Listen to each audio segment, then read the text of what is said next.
Halo Bapak dan Ibu semua, selamat datang kembali di channel Investor Bijak.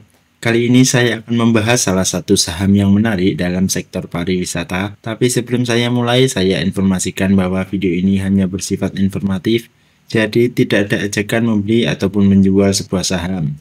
Nanti di akhir video saya juga akan memberikan kesimpulan serta pendapat saya juga tentang saham yang saya bahas ini. Oke, langsung saja saham yang akan kita bahas adalah saham Bayu. Jadi PT Bayu Buana Tbk itu didirikan pada tahun 1972 di Jakarta, bergerak dalam bidang usaha penyelenggara perjalanan dan wisata berskala besar dengan mengusung brand Bayu Buana, sebuah layanan untuk memenuhi kebutuhan konsumen dalam hal reservasi perjalanan, penyediaan tiket, pengurusan dokumen perjalanan, hingga layanan pendukung seperti penyediaan pemandu wisata, penyewaan transportasi, serta pemesanan akomodasi. Itu adalah sekilas profil dari Bayu yang akan kita bahas ini. Oke, langsung saja kita lanjut ke valuasinya.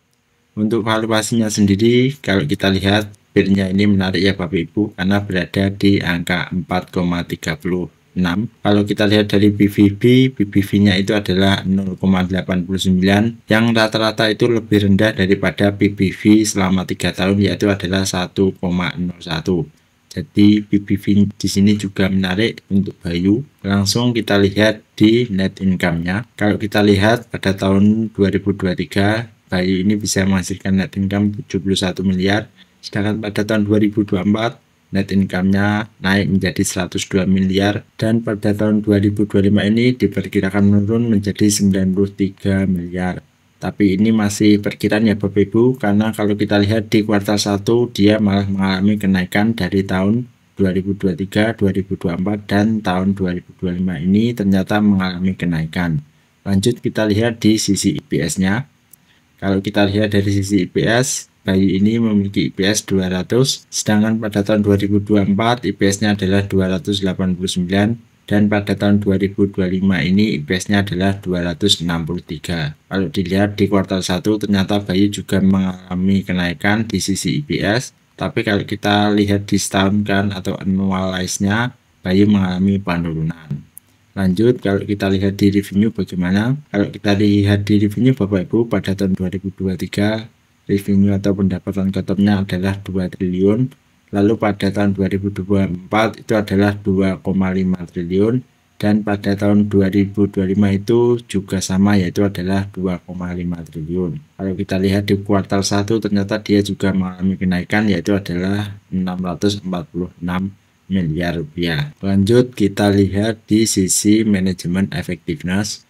Untuk ROA dari Bayu ini sekitar 11% ya Bapak Ibu, jadi ini menarik. Selanjutnya untuk ROE dari Bayu ini ada di angka 20,40%. ROA dan ROE ini menarik karena lebih dari 10%. Lanjut kita lihat di sisi dividen. Bayu ini juga merupakan perusahaan yang sering membagikan dividen, dan dividen yang dibagikan itu adalah sekitar 7,78% dengan payout ratio 38%. Lalu kalau kita lihat di dividen historis, ternyata Bayu ini juga rutin membagikan dividen ya Bapak Ibu. 1 tahun itu paling tidak ada 1 kali.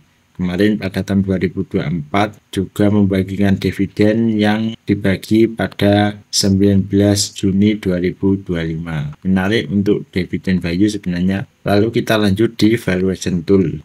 Untuk valuation tool sendiri Bapak Ibu, saya memasukkan EPS itu adalah 294 dengan custom growth rate-nya itu sekitar 5% dengan PE standard deviation selama 3 tahun yaitu adalah 9,60.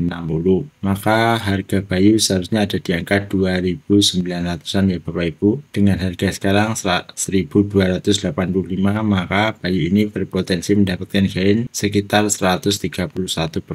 Itu kalau dari valuation tool.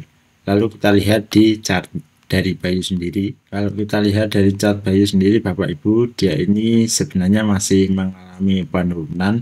Tapi kalau dilihat tadi di laporan keuangan sebenarnya ini malah menarik ya Bapak Ibu, karena tadi mengalami kenaikan.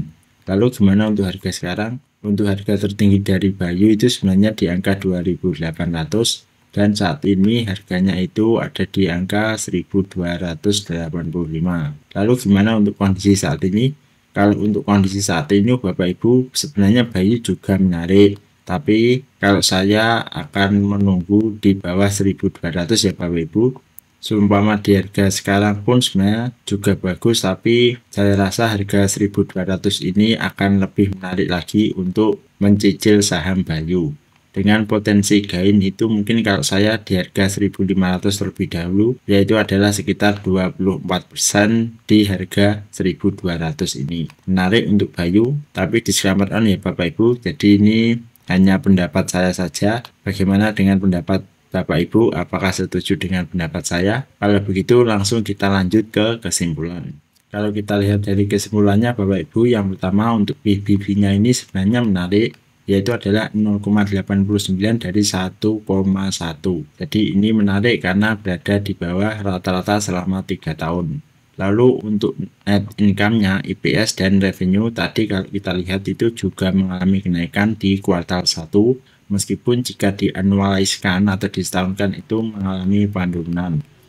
Tapi kalau saya lihat itu tiap kuartalnya ada kenaikan ya Bapak Ibu, jadi menarik. Selanjutnya kesimpulan yang ketiga adalah dividen yield-nya itu adalah sekitar 7,78%. Ini juga merupakan dividen yang menarik untuk Bayu. Dan harga untuk saat ini itu sebenarnya sudah murah ya Bapak Ibu, tapi alangkah lebih baiknya itu jika mendapatkan harga di bawah 1200 itu akan menjadi lebih worth it. Begitu Bapak Ibu kesimpulan dari saya. Bagaimana pendapat Bapak Ibu? Disclaimer on, jadi ini bukan ajakan untuk menjual ataupun membeli sebuah saham. Pastikan jika ingin membeli sebuah saham, Bapak Ibu juga riset terlebih dahulu sehingga nanti bisa mendapatkan conviction atau insight yang cukup jelas terkait dengan saham yang dibeli oleh Bapak Ibu. Terima kasih bagi Bapak Ibu yang sudah menonton video ini. Silahkan tulis di kolom komentar jika ada saham yang ingin di request, dan kita bertemu lagi di video selanjutnya.